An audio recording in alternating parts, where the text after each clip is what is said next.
Solid pa nga ba ang unit team para sa minorya sa Kamara? May bitak ng alyansa matapos tanggaling Deputy Speaker sina Representative Gloria Arroyo at Representative Isidro Ungab.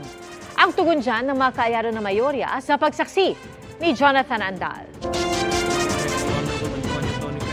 As Deputy Speaker, Vice the Honorable Gloria Macapagal Arroyo. Is there any objection? Chair hears none. The motion is approved. Nang tinanggal ng mayorya sa Kamara sina Pampanga Representative Gloria Arroyo at Davao City Representative Isidro Ungab bilang Deputy House Speakers, napuna ng minorya sa Kamara. Tingin natin yung unit team ay meron ng lamat.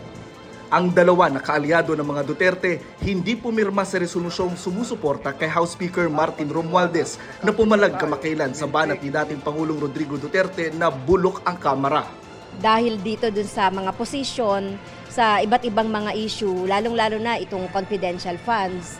Sina Arroyo at Romualdez parehong taga-Lakas CMD, ang dominanteng partido sa Kamara. Lakas CMD rin ang dala ni Vice President Sara Duterte nang tumakbo sa eleksyon 2022 hanggang kumalas matapos ma-demote nitong Mayo si Arroyo sa Kamara. Sabi naman ng House Majority Leader, kailangang alisin sina Arroyo at Ungab dahil tahimik daw kasi sila habang inaatake ang Kamara. Kung hindi mo naman ididepensa ang institusyon, o bakit ka pa nandyan sa posisyon? Pag hindi ka nagsalita, ang presumption is, ay hindi mo suportado yung decision, yung collective decision ng majority. Muling giit ni Arroyo, hindi siya nakapirma sa resolusyon dahil nasa abroad siya. Pero suportado pa rin niya ang liderato ni Romualdez. Wala raw siyang ginawang hakbang o pagsuporta sa hakbang na patansikin si Romualdez. Matagal na rin daw niyang hindi inaambisyong mag-speaker. Dagdag ng dating Pangulo, sa politika laging may intriga, madalas nga raw ay mababaw. Kung may nakapagpaniwala raw kay Speaker Romualdez na ani ay kasinungalingang hindi niya suportado ang House leadership, wala na raw magagawa si Arroyo.